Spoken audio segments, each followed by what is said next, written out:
Bonjour, bonsoir, c'est Pascal Trefangui, comment allez-vous? Si vous ne l'avez pas déjà fait, likez, c'est ici que ça se passe. Oubliez d'appuyer sur la petite cloche et de dire quel style de notification vous voulez. Si vous aimez, vous likez, puis si vous n'aimez pas, pour les nouveaux venus, sachez que je peux vous envoyer Maurice. Maurice, il n'est pas Mossad, il est toujours gay, il n'est jamais triste, il est à la retraite maintenant, et c'est mon tonton. Donc méfiez-vous si vous me contrariez, je rigole. Les abonnés depuis longtemps savent que c'est notre running gag et ils connaissent le personnage de Maurice. Alors si vous ne connaissez pas Maurice, Maurice l'Israélien qui vient d'Algérie, allez le voir sur la chaîne Pétangui Malik Pétangui, Pascal Trefangui. C'est la même chaîne que celle-ci, mais à l'envers.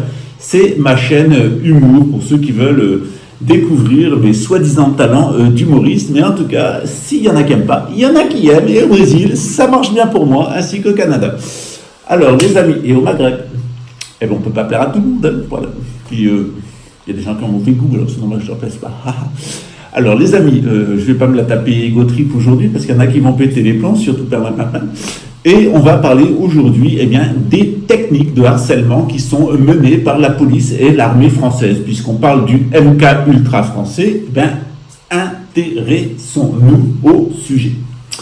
Il y a quelques années, exactement en 2015, lorsque je suis sorti de prison, j'ai réalisé avec France 2 une émission d'anthologie de Faites entrer l'accusé, le seul Faites entrer l'accusé qui ne sera plus jamais diffusé à la télévision, et le seul Faites entrer l'accusé qui n'est pas disponible sur YouTube et qui est systématiquement striké, et non pas seulement striké, mais dès qu'une personne le met en ligne, sa chaîne strike. Donc, riche-nous, si tu veux mettre le fait entrer l'accusé en ligne, je t'invite à le faire. Si tu l'as pas, je te l'offre. Voilà. Tu seras un peu débarrassé de toi, ce qui sera quand même pas une grosse perte. Voilà. Alors, pour continuer dans notre propos, parce qu'on va délirer sur Perlin Pimpin toute la semaine, parce qu'il est notre cobaye. Donc, il est notre cobaye officiel, puisqu'il veut amener ma destruction en mobilisant les internets pour me débunker. Après que moi, je l'ai mis complètement à poil, alors pour l'instant psychologiquement, pour le reste, ça viendra sans doute à suite, s'il y a encore des vêtements à enlever quand le chat aura fini de jouer avec la souris. Voilà, bien entendu, c'est seulement pour mes étudiants de deuxième année de psychologie, ceux qui ont fait le parcours psychothérapeute bouddhiste traditionnel. Pour eux, c'était un sujet en or, j'avais un cobaye, et ce cobaye-là, on va l'user jusqu'à la corde. Alors, aujourd'hui, je vais vous lire tout simplement, pour introduire les techniques de harcèlement de l'armée et de la police française, le témoignage qui m'a été donné après l'émission de Faites entrer l'accusé de 2015. J'ai été contacté par une bonne cinquantaine de personnes intéressantes, dont un chercheur CNRS, dont des policiers, des militaires à la retraite, et certains même pas à la retraite, et du monde entier. Alors, j'ai sélectionné pour vous aujourd'hui un témoignage qui apparaît dans mon livre Psychotronique, Gang Stalking et Targeted Individuals. C'est le dernier sur la psychotronique de ma trilogie. Et cet ancien militaire nous dit la chose suivante. Ouvrez les guillemets. Pourquoi ne pas avoir informé la population sur les méfaits et la dangerosité des armes de renseignement électronique et des armes de guerre, comme la télépathie électromagnétique et le harcèlement électromagnétique et sonore, et il met entre parenthèses le système TEHES, qui est bien connu, qui est le système français équivalent et qui a fait l'objet d'un brevet militaire US patente numéro 6470-214 de 1996 et qui décrit donc parfaitement ce qu'est un appareil de psychotronie. Voilà, donc on vous le mettra en incrustation au montage et vous pourrez aller le consulter vous-même. Il écrit « Ancien militaire dans les transmissions, les stages à l'armée m'ont averti et formé à ne pas être influencé par ce système en temps de guerre. Pendant mon service, j'ai aussi été instruit sur la déontologie de l'utilisation des fréquences électromagnétiques. Ha, ha, ha. Aujourd'hui, ce n'est plus respecté. Oh, oh, oh. Lorsque vous essayez de vous plaindre de l'arme TS, du harcèlement subi, du danger de cette arme de guerre qui s'y vit souterrainement depuis au moins 1974, on vous fait passer pour un fou. Qui est ou sont derrière ces instruments de torture, avec qui les victimes sont piégées par ce système comme des mouches dans une toile d'araignée. Des malades mentaux pervers se relaient 24 heures sur 24 pour commenter votre vie professionnelle, votre vie privée, sociale. Ils font fonctionner le harcèlement électromagnétique sonore et la télépathie électromagnétique. Ils appliquent des basses fréquences sur votre tête, provoquant des résonances dans votre boîte crânienne, modulées par des paroles. Vous avez l'impression d'avoir une ou plusieurs personnes qui vous parlent malgré votre respiration, votre aspiration légitime à avoir vos propres réflexions et non celles de manipulateurs malades mentaux. Vous, malgré votre colère ininterrompue, parce que vous ne pouvez pas porter plainte, vous n'avez pas les moyens de vous défendre, de confondre vos tortionnaires. Ils cherchent à entretenir avec vous des conversations suivant une codification verbale. On y reviendra à propos de ce que j'appelle les conventions mentales. Donc la codification verbale, c'est très important chez les psychopathes du ministère de l'Intérieur et du ministère des Armées. Votre vie professionnelle, dit-il, votre vie personnelle, même la plus intime, n'ont plus de secret pour ces malades mentaux manipulateurs.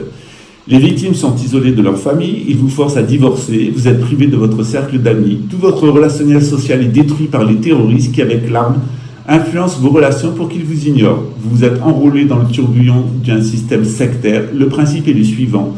Lorsque vous vous approchez quelqu'un que vous connaissez et que vous allez faire sa connaissance, tout y passe. La diffamation, ils vous dénigrent en appliquant l'arme sur la tête de vos relations auxquelles vous tenez le plus. Ils appliquent l'arme sur vous et sur vos proches en manipulant les uns et les autres pour vous séparer d'eux. Même la tête de votre dernier-né, manipulée contre vous. Les personnes que vous côtoyez sont aussi victimes de ces armes pour arriver à créer des conflits. Lorsque vous les insultez, les manipulateurs se présentent immédiatement en victimes. Rien de plus facile avec eux. Ils ne se gênent pas pour appliquer les mêmes punitions à vos relations sociales pour créer des conflits entre vous et les personnes que vous côtoyez. Les punitions psychiques, morales, physiques sont pléthores, surtout si vous essayez de vous défendre pour terroriser vos proches qui refusent de s'enrôler dans cette toile d'araignée tendue par les manipulateurs à méthode nazie. À la moindre remarque contradictoire de l'entourage immédiat, les cibles ont des accès importants de mauvaise humeur et de colère qui leur montent à la tête. Dans les débuts de cette infamie, des saignements de nez apparaissent, même pendant la nuit, plombant votre sommeil d'insomnie chronique. Ils vous prisent de sommeil pour que la journée vous soyez très fatigué et peu opérationnel dans vos activités professionnelles et personnelles. N'importe quel humain peut être conditionné, manipulé pour perpétrer des attentats ou autres atrocités. Les conséquences font que les manipulateurs sont complices des exécuteurs d'attentats pour les avoir mentalement conditionnés à tuer. Internet déborde de plaintes émises par des personnes piégées mentalement et aussi atteintes dans leur état de santé. Ma colère est telle face à cette ignominie, dit encore ce militaire, que mon texte est peut-être long. Il fallait que je transmette l'information sur cette souffrance pour tenir ma ligne de conduite acquise pendant l'armée et pour apporter une pierre à l'édifice de solidarité nationale sur la dénonciation du terrorisme.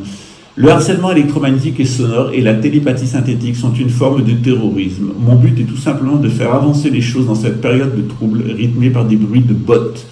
La science avance, les terroristes aussi en même temps, voire plus vite. J'ai eu de la chance pendant mon service militaire, j'ai servi dans les transmissions où j'ai été informé pour être averti de la nocivité de ces systèmes. Les deux sources de renseignement, donc les brevets et les témoignages que j'ai récoltés et qu'on m'a remis, puisqu'il y a eu un certain enthousiasme après le fait entrer l'accusé sur France 2, vous remarquerez qu'il a été striké et que les seuls extraits ont été montés par un de mes amis pour me tourner au ridicule. Je l'ai fait volontairement, tout simplement pour signifier que cette entrée l'accusé existait bien, qu'il était striké, et le meilleur moyen de le faire, c'était de le faire de façon humoristique, parce que, évidemment, non seulement l'algorithme de YouTube est très con, mais travailler dans le renseignement et la censure dans la police de la pensée, il faut quand même être le roi des cons et une merde. Il faut bien dire les choses comme elles sont. On croyait qu'on en avait fini avec les nazis et les soviétiques, eh bien vous n'en avez pas fini avec les petits péteux du ministère de l'Intérieur et du ministère des Armées. Mais vous inquiétez pas, les jeunes des banlieues s'occuperont d'eux, parce que si on les crame à la psychotronie, ils répondront au cocktail Molotov, comme ils nous l'ont montré plusieurs fois. Eh bien, bravo. Voilà, alors continuons. Bravo à tout le monde, évidemment. Finir à monter des êtres humains les uns contre les autres pour des banquiers véreux qui sont de l'autre côté de la Manche, c'est quand même triste. Enfin, c'est comme ça. Donc, ce que je vous disais, c'est que ces deux sources de renseignement, donc les brevets et les témoignages, montrent que le fait de la psychotronique n'est absolument pas isolé. Et il est même généralisé depuis la découverte de la technologie par les nazis, reprise par les soviétiques, puis adaptée aux États-Unis pour parvenir à leur fin de domination du monde par l'hypnose collective et le génocide de masse. C'est le grand abattage, pour reprendre l'expression même prêtée à Angela Merkel, qui a dit À un moment où on l'annonçait que les plus grands microbiologistes au monde et virologues au monde étaient assassinés, maintenant plus d'une centaine, elle a dit « c'est normal, on prépare le grand abattage ». Voilà, alors on dit qu'elle est une petite fille d'Adolf Hitler, qui sait, mais quand on tient ce genre de propos, il ne faut pas s'étonner d'en être accusé. Donc rien de bien original en fait. La psychotronique se pratique dans tous les groupes totalitaires et dans toutes les sectes, parce que les sectes ont aussi de ce matériel, en particulier les églises évangélistes, où l'objectif c'est de fabriquer des zombies, qu'ils soient des électeurs, qu'ils soient des mafieux ou des croyants, au service du système.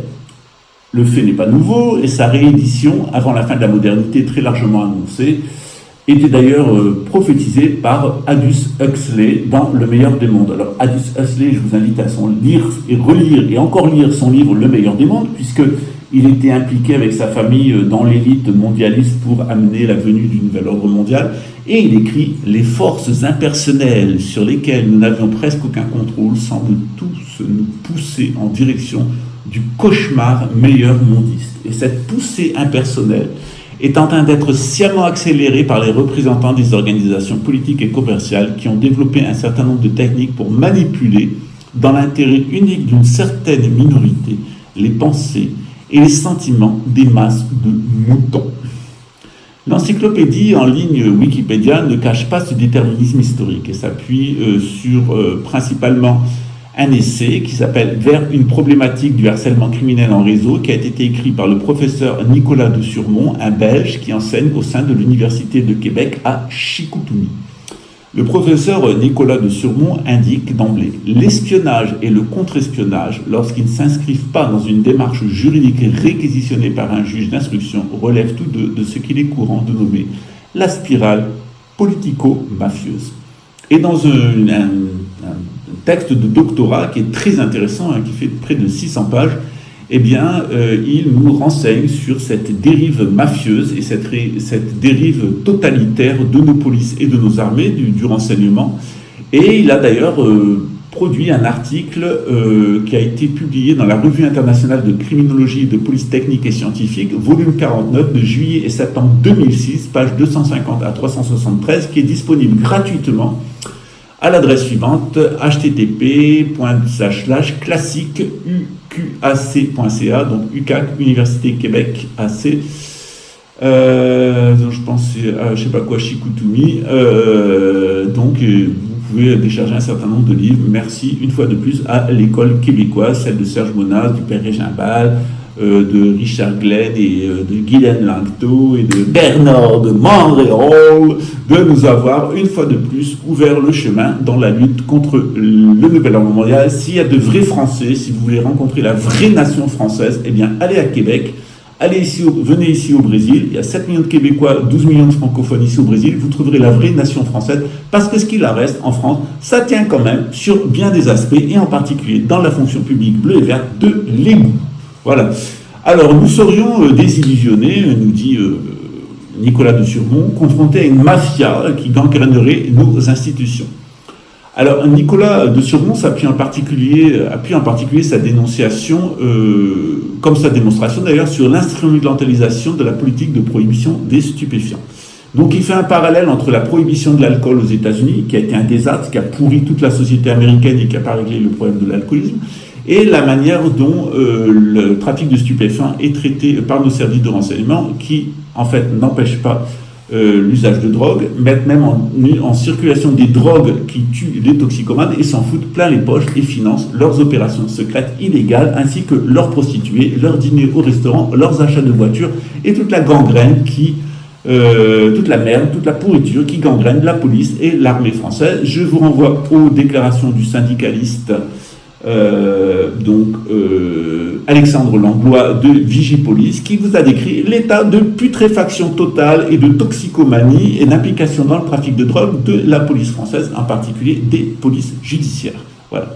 Alors, Nicolas de Surmont nous dit « L'organisation policière agit ainsi comme une grande organisation criminelle, à la fois comme délatrice, le secret professionnel n'existant plus, tout en prenant soin de maintenir le secret à l'intérieur de l'organisation. Donc les policiers violent constamment la loi, mais en interne, eh bien, ils se protègent parce que si vous dénoncez l'agissement illégal et les réseaux mafieux à l'intérieur de la police, on vous accuse de ne pas aimer la police et on vous poursuit à n'importe quel prétexte. Voilà. Bienvenue chez les bandits, les mafieux. Évidemment, ils sont comme ça parce que c'est quand même des maisons qui sont pourries depuis leur création en 1791 par la République et que quand même, il faut le dire, on recrute dans les égouts de la société française. Et de plus en plus d'ailleurs des non-nationaux, ce qui n'est quand même pas un signe de bonne santé pour la France. Que voulez-vous? Nicolas de Surmont continue, mais les fuites constatées dans ce genre d'affaires donnent lieu à de nombreux dérapages déontologiques qui sont attribuables aux infiltrations des organisations criminelles dans les corps policiers ou aux alliances souvent occultes méconnues entre policiers corrompus, agents secrets et grands trafiquants de drogue, si ce n'est que des consommateurs de drogue parmi les ministères sont impliqués dans la surveillance à l'intérieur, à la défense, à la justice, et que l'État n'a pas les budgets suffisants pour les licencier. C'est clairement dit, de toute manière, c'est voulu, c'est entretenu, le contribuable est d'une naïveté désarmante sur les questions sécuritaires. Et d'ailleurs, je vous renvoie à l'ancien article qu'il y avait sur Wikipédia et qui a entièrement sauté. Je l'ai réécrit plusieurs fois, je l'ai mis dans plusieurs langues, il est éliminé partout, sauf dans la version tchèque et russe de Wikipédia, où visiblement on a plus de liberté d'expression que dans le monde occidental. Le harcèlement a été défini ainsi par Wikipédia. Donc le harcèlement en réseau est un type de harcèlement dont quasiment personne ne parle, bien qu'une grande partie de la population y soit confrontée ou impliquée dans un rôle ou dans un autre à des degrés différents. Ce harcèlement consiste à dénigrer une personne comme une cible et à la faire persécuter par les biais des groupes et des réseaux. Les personnes qui collaborent et qui sont manipulées ne connaissent pas l'envergure et la gravité de la situation, dans quelle mesure elles sont elles-mêmes visées. Toutes les méthodes déjà connues en matière de harcèlement moral, telles que le mobbing, le gaslighting, le stalking et le gang-stalking, sont pratiquées contre les cibles désignées.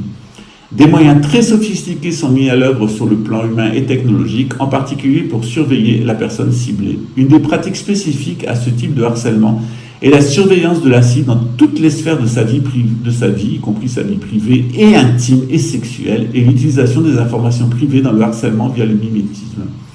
Les personnes manipulées, les pions, font des retours d'informations insidieux aux cibles après avoir été formées à cette pratique par les instigateurs.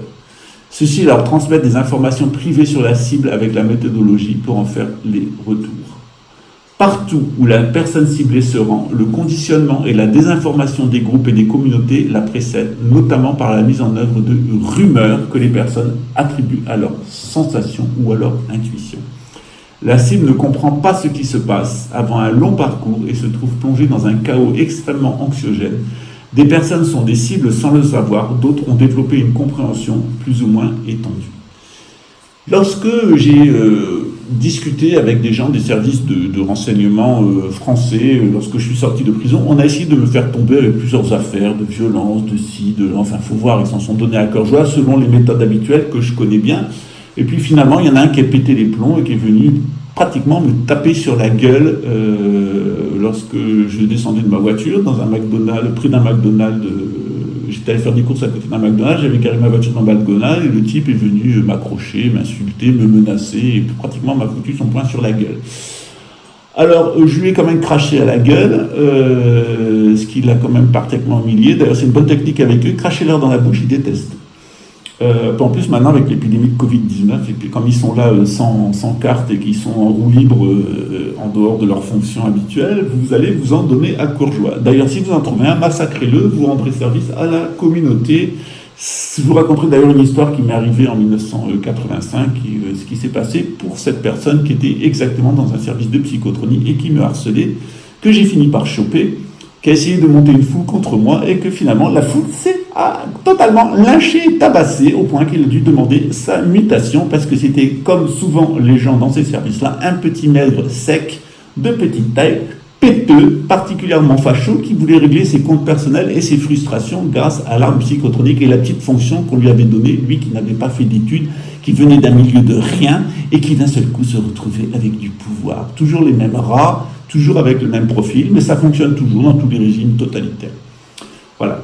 Alors, ce Ce problème de la psychotronie, en fait, j'y étais confronté dès l'enfance, puisque mon père ayant travaillé dans le service militaire, on servait un peu de cobaye à ce genre de technique. On avait parfaitement compris dès le début comment ça fonctionnait et on se protégeait.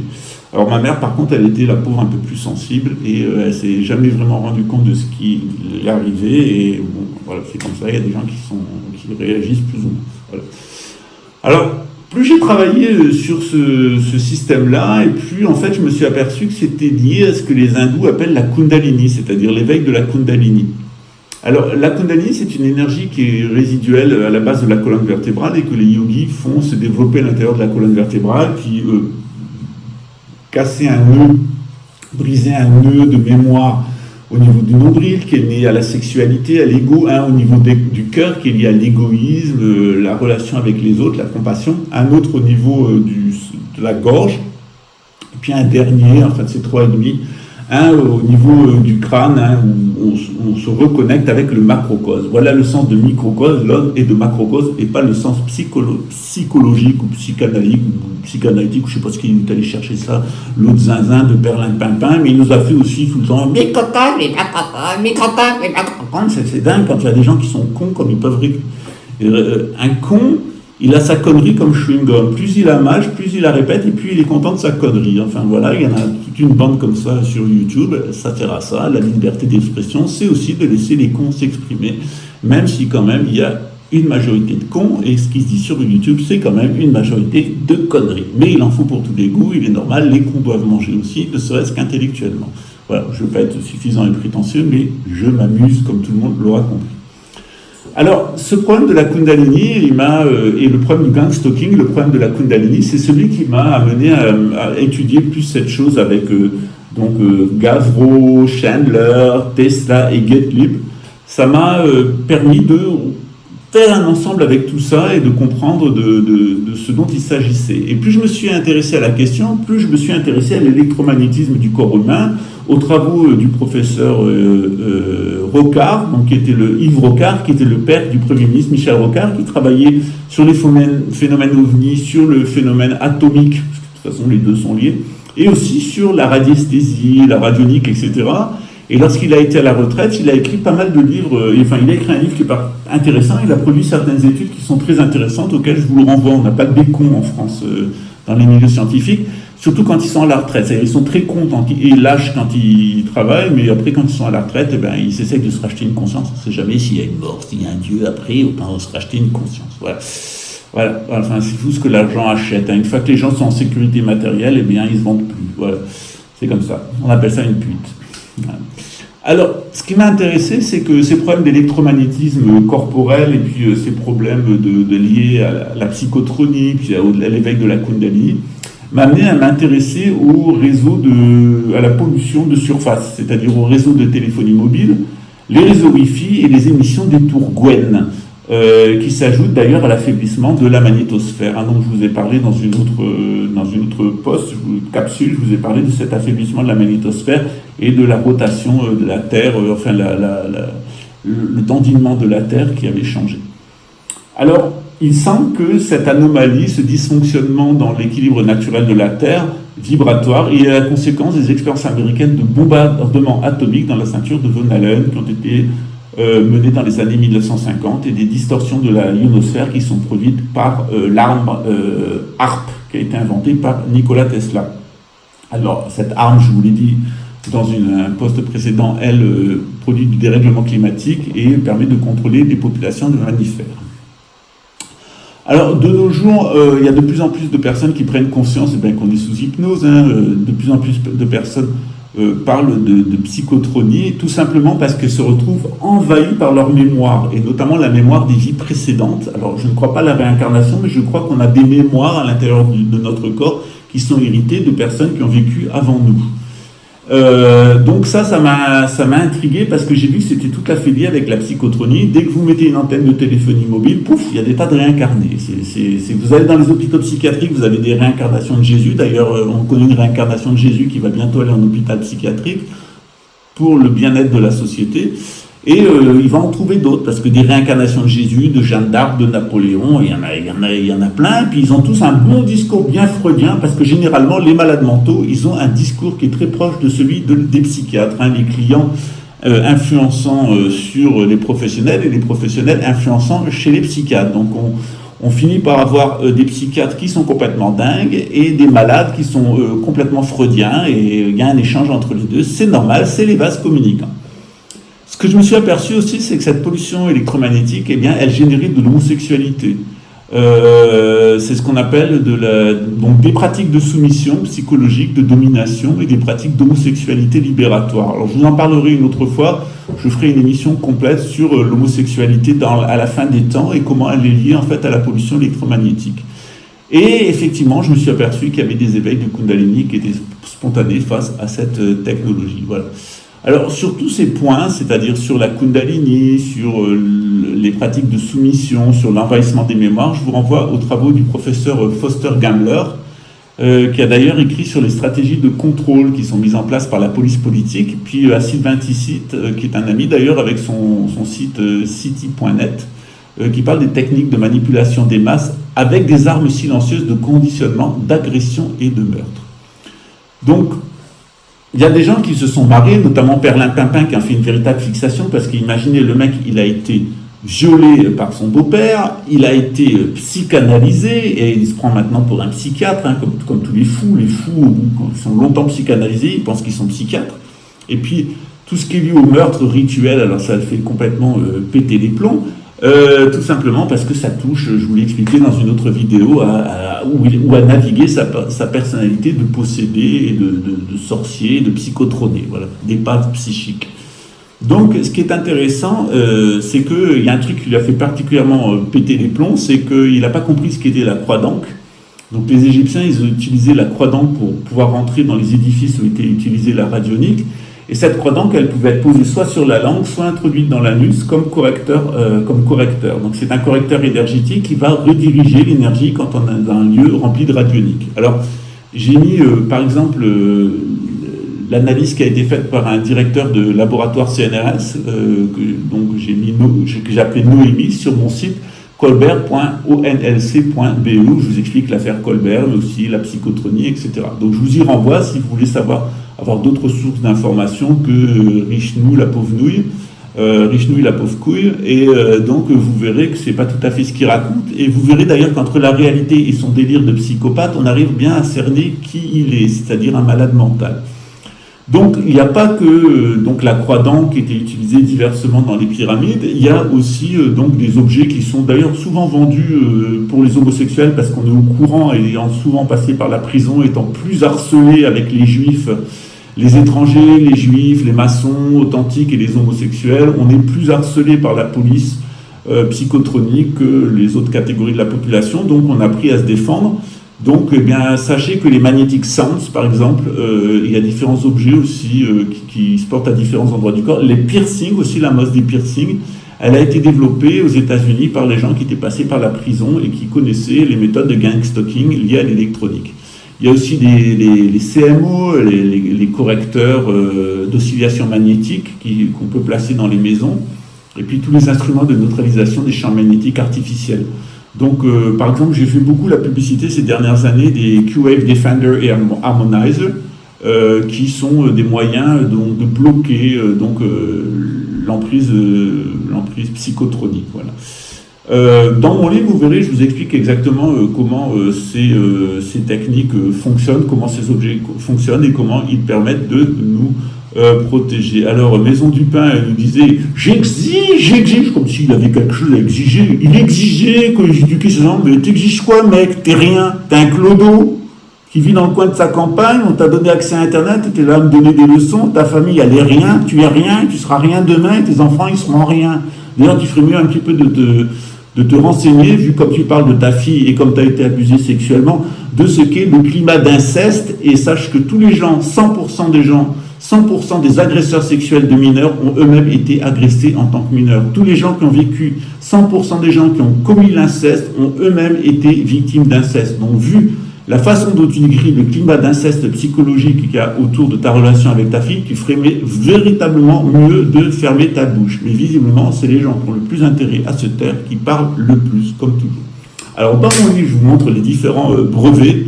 Alors, il y en a toute une palanquée, hein. Je ne vous ai pas mis tous les brevets, mais je vous ai mis quand même beaucoup de brevets. Vous allez en trouver en plus d'une trentaine. Vous allez trouver des illustrations de matériel. Vous allez trouver des extraits de revues de policiers, de revues de militaires, et puis un document de 1974 où on vous montre déjà tous les effets de la psychotronique, et vous les retrouvez tous sans exception.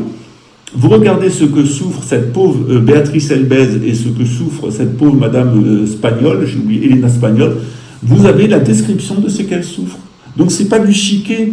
Elle souffre vraiment de ça. C'est horrible ce qu'elle est en train de vivre. Madame Spagnol est en train d'apprendre à se protéger. J'ai eu une interaction avec elle il y a quelques années, mais chez des gens qui sont vraiment très victimes et qui se mettent à publier sur Internet, les services de renseignement les massacrent tellement derrière. Moi, je ne sais pas comment Béatrice n'est pas morte, tout simplement, vu ce qu'elle endure. Et je pense que la façon dont elle a de s'exprimer à l'écran, alors elle va croire que je fais du chiquet, mais c'est tout à fait vrai. Béatrice, si tu m'écoutes, j'ai absolument rien contre toi. Ce que tu vis, je l'ai vécu aussi. Je l'ai vu avec des tas de personnes, et je pense que ce que tu montres à l'écran est un millionième de ce que tu vis véritablement. Ça te fait du bien de venir en parler, ça fait encore plus rigoler les gens qui te persécutent, parce qu'ils veulent te pousser à bout, ils veulent que tu te présentes sous le pire jour. Mais vous n'avez pas idée de ce que peut vivre une personne comme Béatrice et comme Elena.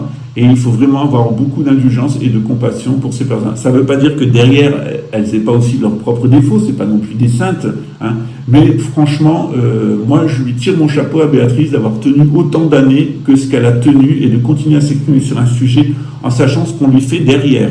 Parce que ce qu'elle a vécu sur Amazon, je l'ai vécu aussi, c'est-à-dire des gens qui n'achètent pas vos livres, mais qui arrivent à s'introduire chez Amazon pour vous casser. J'ai notamment un fameux Bleuzen qui achète des sites qui soutiennent bien les couilles, dit-il. Enfin, il faut voir la littérature qu'il publie sur Internet. C'est un malade mental, mais il est évidemment au ministère de l'Intérieur et évidemment dans le service de renseignement départemental. Voilà, bienvenue chez les dingues. Voilà.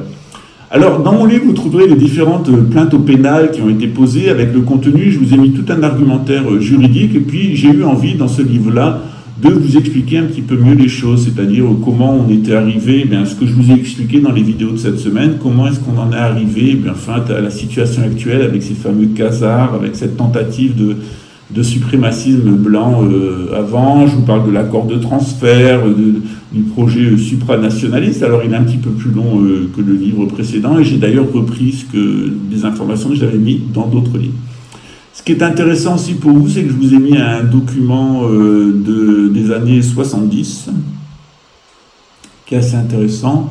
C'est un document de 1976, où on a un mémo de la CIA qui explique comment ils vont construire la théorie de la conspiration. Donc, vous inquiétez pas, par exemple, pour Égalité et Réconciliation. Ça a été créé au sein du Grand Orient de France à Attali. Ça a été organisé par Alain Péninck, qui est aussi au Grand Orient de France et qui est un avocat célèbre du Front National, et ça a été financé par un milliardaire israélien, et donc Soral était comme ça. Donc il faut savoir qu'à l'époque, il arrivait même plus à... Il avait un pseudo qui s'appelait Robert, gros Robert, et il commentait les maillots de bain des femmes dans Voici et dans Gala. Et puis, il avait fait des tentatives pour passer à la télévision. Il avait couché absolument avec tous les hommes qui avaient un peu de fric ou dont il pouvait être le gigolo à Paris. Mais il était pratiquement sur le trottoir et sans pas beaucoup d'argent. Et donc, il s'est découvert une passion d'hétérosexuel, une haine pour le talmudisme. Et puis, évidemment, avec un financement venant de Tel Aviv, on en a fait la bête que vous connaissez, qui est d'ailleurs le mentor spirituel et psychique de David Maison du Pin, qui nous dit d'ailleurs au passage, je vous l'ai montré dans une vidéo, qu'il s'identifie totalement à lui et qu'il nous raconte que Soral aurait été violé par son père, mais Soral n'a jamais été violé par son père était en prison dès qu'il était petit. Voilà. Enfin bon, voilà, tout un délire. De toute façon, je vous le dis, les psychiatres deviennent fous, et les fous se mettent à avoir un langage psychiatrique, se prendre pour des psychiatres et même entreprendre de faire la psychothérapie des autres. On en est là chez Perlimpinpin. Alors, ce que je voulais vous dire, c'est que ce document, il est assez intéressant parce qu'il vous montre comment va être bâtie la théorie de la conspiration Et puis il vous parle aussi du gang stalking. Et il vous explique en fait que les victimes, il faudra les ridiculiser, il faudra les faire passer pour des idiots, des fous, etc. Alors on dit plusieurs techniques. Donc prétendre qu'il serait impossible à des gens de garder le silence sur une telle grande conspiration, c'est-à-dire si personne ne parle du gang stalking, c'est que ça n'existe pas parce qu'on ne pourrait pas maintenir tant de personnes dans le secret. Donc il faut utiliser les services de renseignement pour attaquer les détracteurs et donc renvoyer le public vers des rapports officiels complètement bidons qui disent que ça n'existe pas. Prétendre toujours que le témoignage oculaire ou l'expérience des personnes, elle n'est pas fiable, que ce sont des menteurs. Dire aussi que c'est des vieilles lubies, il y a des fous qui racontent ça depuis des années. C'est-à-dire ne pas s'occuper de ces gens-là, sauf s'ils deviennent trop publics, à ce moment-là, il faut les liquider. Dire publiquement qu'en fait c'est des spéculations pour dingue, que les gens sont amoureux de ce genre de théorie, qu'ils ont des motivations politiques d'ailleurs, des agendas politiques derrière, et qu'ils veulent faire de l'argent, ou se promouvoir, ou promouvoir la théorie de la conspiration par exemple pour faire de l'argent. Donc on y est exactement dans les reproches qui me sont faits, dans les reproches qui sont faits à Béatrice Elbez et à d'autres, hein, voilà, bon, on y est exactement. La police française applique exactement donc le programme de la CIA, hein, comment court-circuiter les opposants et les gens qui dénoncent le gang stalking. Ensuite, je vous ai mis un résumé de toutes les tendances qu'on retrouve sur Internet, donc tout ce que racontent les gens sur ce qui leur arrive. Alors, il y en a un paquet de témoignages, hein, j'ai vraiment compilé. Je vous dis, en tout, j'ai consulté plus de 1000 témoignages, en fait, au final, voilà. Alors, au final, j'ai fait un carottage qui permet de voir en fait les étapes par lesquelles on passe entre victime de la psychotronie et auteur du harcèlement, c'est-à-dire policier ou militaire ou entreprise privée qui va pratiquer le harcèlement psychotronique. Et pour ça, on a besoin d'un petit tableau, donc on va retourner au tableau. Dans le livre Psychotronique, Gang Stalking et Targeted Individuals, qui est mon dernier ouvrage sur la psychotronie. J'ai distingué, en fait, dans le cadre du gang stalking, c'est-à-dire du harcèlement électromagnétique en réseau, la réaction de la victime et la réaction de l'auteur. Alors c'est très intéressant parce qu'il faut savoir que on propose aux policiers qui rentrent dans le gang stalking d'y aller dans ces services de psychotronie pour avoir des promotions. Donc généralement, on va prendre des gens qui viennent de milieux intellectuels extrêmement faibles, des gens qui sont identifiés comme étant dans les 7% de catégorie de psychopathes et qui sont des asociaux et qu'on va donc utiliser pour les faire entrer dans le programme de psychotronie. On va parler des auteurs pour les policiers militaires et les gens du secteur privé et de victimes. Généralement, la victime, la personne qui est victime de gang stalking, elle réagit par de l'incompréhension. C'est-à-dire, elle a une sensation, elle a l'impression qu'elle est surveillée, qu'on parle dans sa tête, qu'on la suit, qu'elle est écoutée, etc. Et elle comprend pas ce qui lui arrive. Alors, généralement, les gens à qui on confie des cibles nouvelles, c'est souvent des débutants, à qui on donne des explications partielles sur la technique de la psychotronie, et puis à qui on promet une carrière s'ils passent par là. La deuxième étape que rencontrent les victimes, alors Béatrice Elbez, elle en est là, c'est la révolte, le combat et la demande d'aide. Hein. Elle fait que ça sur Internet, se révolter, combattre et demander de l'aide. Alors, ça génère une deuxième catégorie de policiers harceleurs, de militaires harceleurs, qui est la fascination par le harcèlement. Donc, dès que la victime se met à se révolter, à combattre, à demander de l'aide, le policier devient totalement fasciné par sa capacité à harceler. Ensuite, la victime, généralement, Béatrice, elle n'en est pas encore là, encore que, elle rentre dans la dépression. Et chez le policier, eh bien, lui, il rentre dans la répression, hein, une répression obsessionnelle, il a découvert son petit pouvoir, alors il va se mettre à réprimer, hein, en dehors de tout cadre, sans déontologie, à fond les cajots, complètement péter les plombs, et ça va aller en s'aggravant. Ensuite, la victime, elle va passer par l'acceptation, hein. Donc elle est harcelée, elle le sait, et elle n'arrive pas à avoir de l'aide, elle est dans sa dépression, et elle va renoncer à se défendre, hein. Elle se laisse torturer. Et ce qui va rendre, avec ce genre de victimes, ce qui va rendre les policiers harceleurs et les militaires harceleurs complètement déshumanisés, hein. C'est une déshumanisation totale des policiers et des militaires, et ils vont se mettre à adhérer totalement, non seulement à la technologie, mais à l'idéologie qui est servie derrière, qui n'est autre d'ailleurs que l'idéologie du nouvel ordre mondial. Les victimes qui arrivent en phase 5, elles sont complètement désocialisées, certaines se suicident et d'autres se laissent mourir. Et chez les policiers qui ont provoqué leur désocialisation, leur suicide et leur mort, ça donne une impression d'appartenance à une élite. Alors c'est très fort, il faut savoir qu'au début, on recrute des psychopathes et des gens en échec scolaire, hein, qui sont en forte dépression sociale. puis on les fait rentrer dans le système de répression, et à la fin, ils ont l'impression d'appartenir à une élite, d'être la race des réprimeurs. Hein. Ils sont sortis de leur sentiment d'infériorité, de leur extraction sociale base, de leur échec, etc. Ils ont un sentiment de jouissance totale, hein, comme il y avait chez les nazis ou chez les communistes. Hein. Donc c'est le même genre de profil psychiatrique. Donc chez le tortureur, donc au début le débutant qui a des explications partielles, puis il se met à être fasciné par le harcèlement, il se met à réprimer de façon obsessionnelle et en dehors de toute déontologie. Il devient complètement déshumain, hein, il adhère complètement au nouvel ordre mondial et à ces théories d'extermination, etc. Et puis il a l'impression d'appartenir à une élite, hein, il a l'impression d'être plus sain d'esprit que quiconque, enthousiaste, et il a l'impression de vivre une expérience exaltante de contrôle social. Hein. Donc toujours pareil, hein, on reprend. En première phase, les explications données sur le matériel sont partielles et celles sur la légalité des pratiques sont mensongères. Absence de vue d'ensemble, ils sont dans une absence de vue d'ensemble du psychotronique. Dans la deuxième phase, les policiers sont fascinés pour le harcèlement, le plaisir de le pratiquer, en collège de professionnels et dans le secret. On se gargarise entre policiers. J'ai beaucoup de témoignages. Il faut voir comme ils se la pèsent, qu'ils se racontent, les maîtres du monde. Tu vois, c'est des ratés venant du milieu de merde qui ont chié leurs études, qui sont là parce qu'on recrute des malades mentaux et des tarés pour mettre à point ce système et ils sont contents. Voilà, enfin, c'est vraiment des débiles profonds. Après, chez eux, la répression devient obsessionnelle, puis ils déshumanisent les victimes, ils adhèrent au programme de harcèlement et de mise à mort avec un enthousiasme pervers. Puis au final, il y a cette impression d'appartenir à une élite, la sensation d'être plus sain d'esprit que quiconque, d'être supérieur et d'être enthousiaste, hein, de vivre une expérience exaltante de contrôle social. Vous retrouverez ça dans mon livre, tandis que la victime, elle passe par 5 phases, c'est-à-dire l'incompréhension totale, la sensation globale du mécanisme de harcèlement et de sa finalité, la révolte et le combat en essayant de trouver de l'aide dans l'entourage par le système étatique, les médecins, les policiers, les juges, alors pure perte. Hein. La dépression s'installe en phase 3, puis phase 4, l'acceptation de sa condition de victime et le renoncement à vivre, et puis en phase 5, la désocialisation avec l'isolement, la folie, la paranoïa et la mort. Donc on obtient donc des gens qui sont désocialisés, qui vont se suicider ou qui vont mourir, et de l'autre côté, des policiers qui ont l'impression d'appartenir à une élite. Alors vous voyez chez Maison du Pain comment on voit aussi ce processus de répression qu'il a mené sur Internet, hein, puisqu'il s'est mis bille en tête, puisqu'il est le Christ réincarné et qu'il a un haut potentiel intellectuel, il a comme mission de détruire un certain nombre d'internautes. Enfin c'est pas lui, c'est le policier qui le suggestionne, qui se sert de lui comme un pion. Alors au début il avait des explications un peu partielles sur le fonctionnement de YouTube et la façon dont il pouvait s'y donner à cœur joie.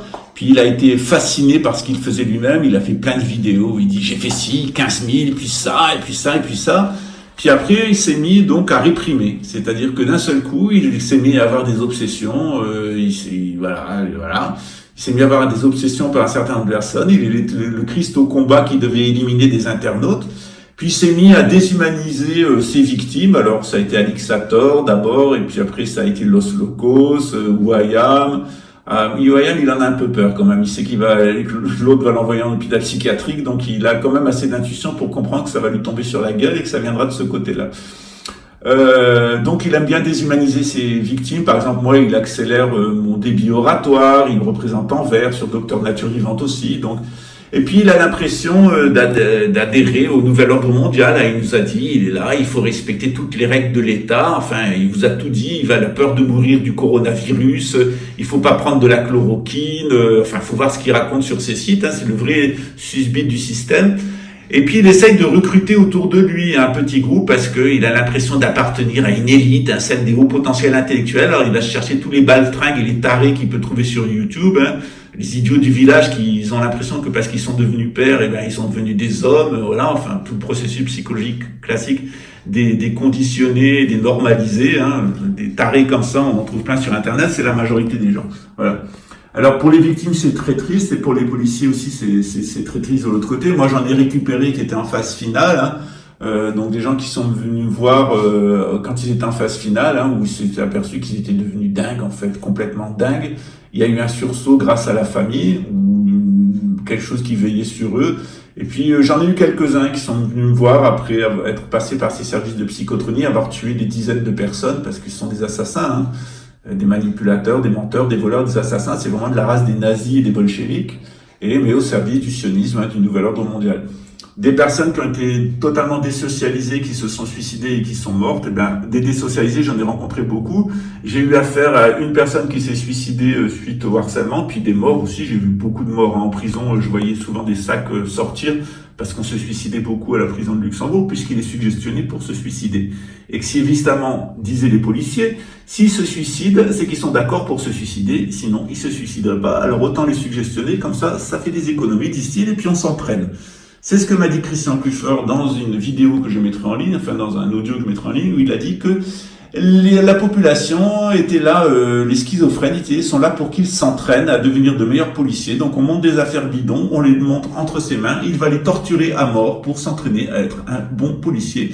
Vous avez vraiment la pourriture nazie et bolchevique, toujours venu des mêmes milieux, sorti d'un chiotte, fils d'une prostituée et de père inconnu, utilisé par un service de renseignement et utilisé comme un pion et monté dans l'échelon militaire et puis ensuite policier et gendarme, tout simplement parce qu'il est un pion du système et qu'il y a quelqu'un dans un service de psychotronie qui utilise l'idiot du village qui est même pas capable de se rendre compte qu'on le prend pour un con et qu'il est un con. Pour lui expliquer, ce programme de psychotronie, il a commencé avec les nazis, il a été poursuivi par les soviétiques, puis ensuite par les américains, puis il est maintenant au service du nouvel ordre mondial. Donc on va avoir des concepts qui s'attachent donc à eux, Donc on a nos trois bandits, les nationalistes, les internationalistes et les supranationalistes, tous financés par la City of London, et derrière lesquels se cache la couronne britannique, évidemment, et nos fameux Khazars. Alors, chez les nationalistes, l'homme, le surhomme, c'est le SS, c'est le nazi. Voilà. L'homme normal, c'est le arien, il est blanc, puis il y a les races inférieures qui sont les sous-hommes. Chez les soviétiques, on avait chez les internationalistes, la deuxième catégorie que nous avons, elle est double. Alors chez les socialistes, chez les internationalistes socialistes, le surhomme, c'est l'homo soviéticus, l'homme soviétique, complètement marxiste, inféodé au système, l'apparatchik du parti. En dessous, l'homme normal, c'est l'ouvrier paysan, et puis tout à fait en bas, les races inférieures, pour eux, le sous-homme, c'est l'exploiteur du peuple, c'est-à-dire le noble, le clergé, le bourgeois, qui sont désignés comme les races inférieures. Comme pour les nazis, il y a des races inférieures, pour eux, c'est les exploiteurs du peuple. Comme chez les nazis, il y a les ariens. Dans la mythologie soviétique, il y avait l'ouvrier paysan et l'homo soviéticus, le cadre du parti, l'apparatchik, avait remplacé le nazi. Alors, chez les capitalistes, l'internationaliste capitaliste, on a le même système. Donc, l'équivalent de l'homo soviéticus, c'était le capitaliste, le boursicoteur, le rentier qui vit du boursicotage. La personne normale, c'était le salarié, la personne qui vend son travail comme une prostituée, qui est sur le marché du travail et qui était le héros, comme il y a l'ouvrier paysan, c'est le salarié qui est la base dans le monde capitaliste. Puis tout à fait en bas, il y a les pauvres. Les pauvres, c'est comme les exploiteurs du peuple, sauf que chez les capitalistes, les pauvres, c'est des sangsues, c'est des cassos, c'est tous ceux qui vivent au crochet du système et qu'il faut évidemment éliminer, comme les exploiteurs du peuple ou les races inférieures. Dans le supranationalisme, alors ça c'est nouveau, donc c'est du judaïsme dévié, du maçonnisme, de la maçonnerie déviée.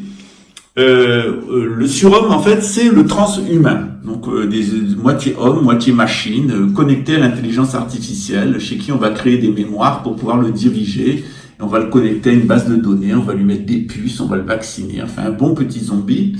La personne normale, c'est le métrosexuel, donc c'est la personne qui vit en ville, consommateur, geek, qui va suivre toutes les injonctions du système, le normalisé de base, le métrosexuel. Et puis tout à fait en bas, comme il y a la race inférieure, les exploiteurs du peuple et les pauvres, il y a le goy. Alors le goy, c'est principalement le non-juif, c'est-à-dire le chrétien et le musulman, qui sont considérés comme les latins chrétiens comme la race à exterminer et les musulmans comme la race à exterminer.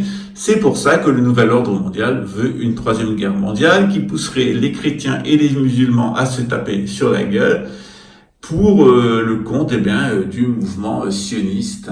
Voilà.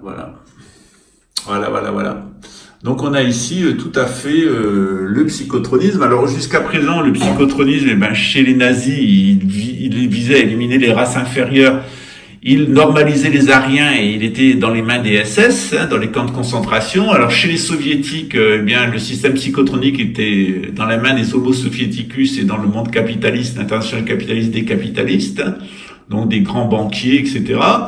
On visait les ouvriers et les salariés pour les normaliser dans les deux systèmes, et puis on visait les exploiteurs du peuple et les pauvres qui étaient à éliminer. Dans le nouvel ordre mondial, c'est différent.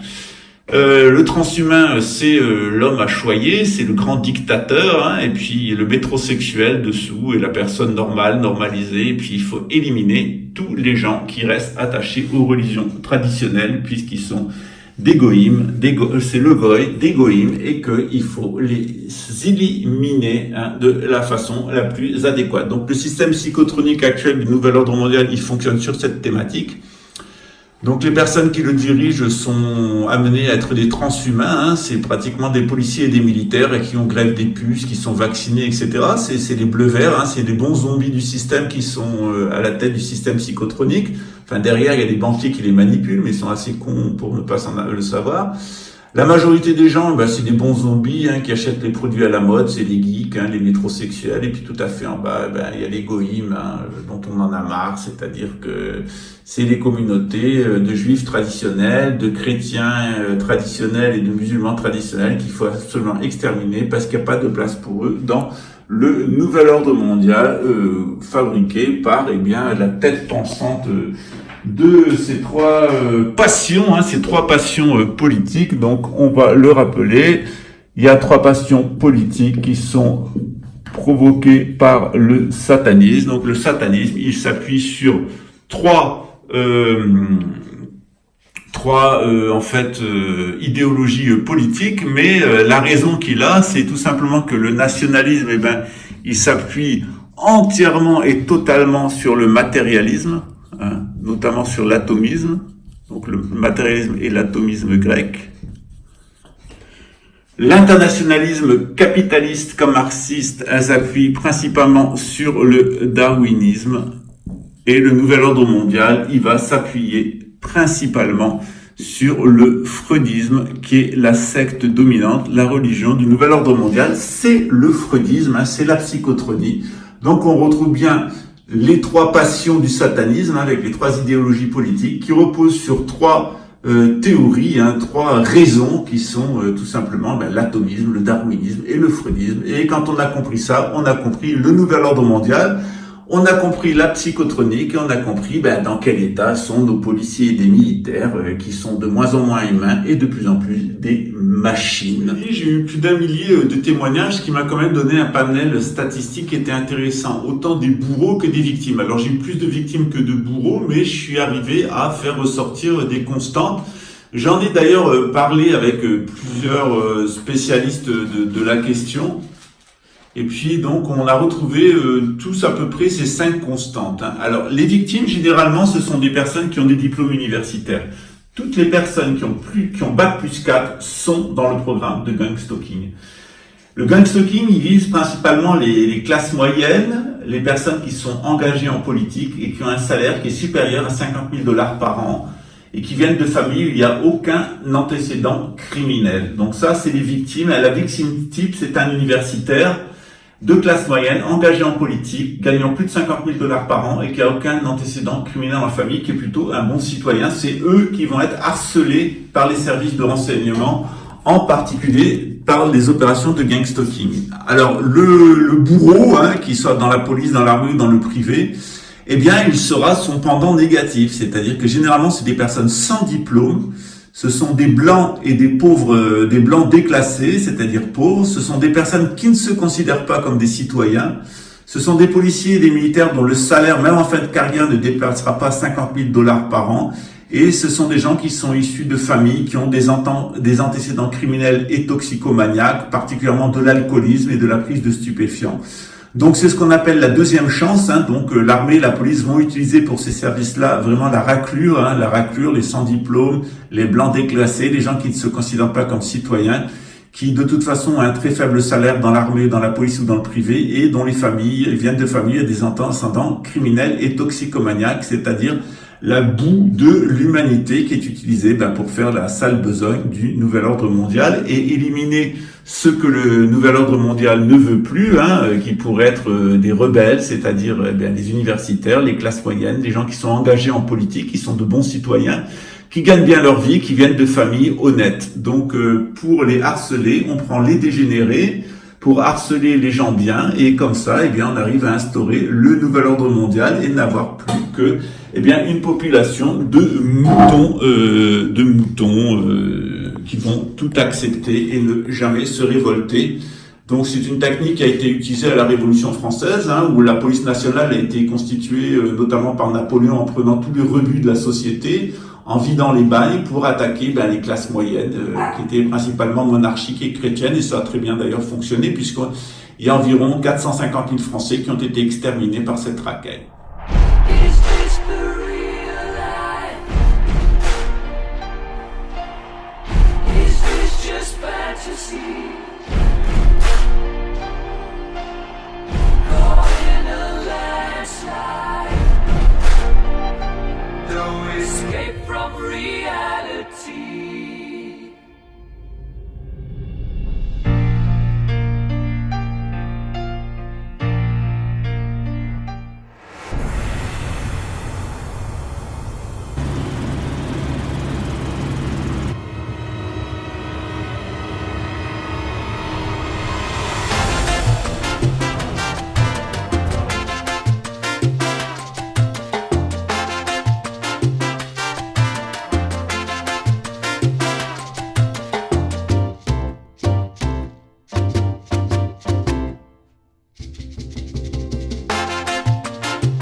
Le jeu se termine, j'ai découvert le miroir, je suis le créateur de l'échiquier illusoire.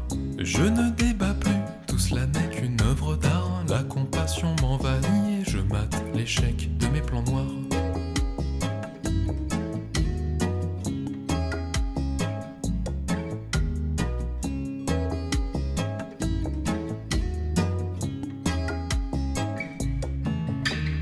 Peut-être que les deux guerres mondiales ne sont pas l'histoire à montrer du doigt. Peut-être que le sang qui s'étale n'est pas vraiment si appétissant que ça. Peut-être que les chemtrails me voilent le ciel, mais le soleil brille en moi. Peut-être que la 5G rend pâle, mais la peur n'existe que si l'on y croit. Le jeu se termine, j'ai découvert le miroir, je suis le créateur de l'échiquier illusoire. Je ne débat plus, tout cela n'est qu'une œuvre d'art, la compassion m'envahit et je mate l'échec de mes plans noirs. Le jeu se termine, j'ai découvert le miroir, je suis le créateur de l'échiquier illusoire. Je ne débat plus, tout cela n'est qu'une œuvre d'art, la compassion m'envahit et je mate l'échec de mes plans noirs.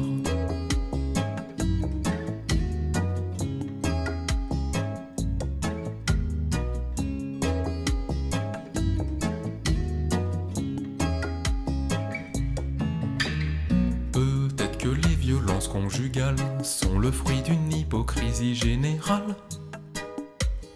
Peut-être que l'argent n'est pas vital, mais que le troc et le don c'est l'idéal. Peut-être que les vaccins sont sales, mais qu'ils seront détruits avec l'homme animal. Peut-être que Linky me fait mal à la tête mais pas au crâne de cristal. Le jeu se termine, j'ai découvert le miroir. Je suis le créateur de l'échiquier illusoire. Je ne débat plus, tout cela n'est qu'une œuvre d'art. La compassion m'envahit et je mate l'échec de mes plans noirs. Le jeu se termine, j'ai découvert le miroir. Je suis le créateur de l'échiquier illusoire. Je ne débat plus, tout cela n'est qu'une œuvre d'art. La compassion m'envahit et je mate l'échec de mes plans noirs. Le jeu se termine, j'ai découvert le miroir. Je suis le créateur de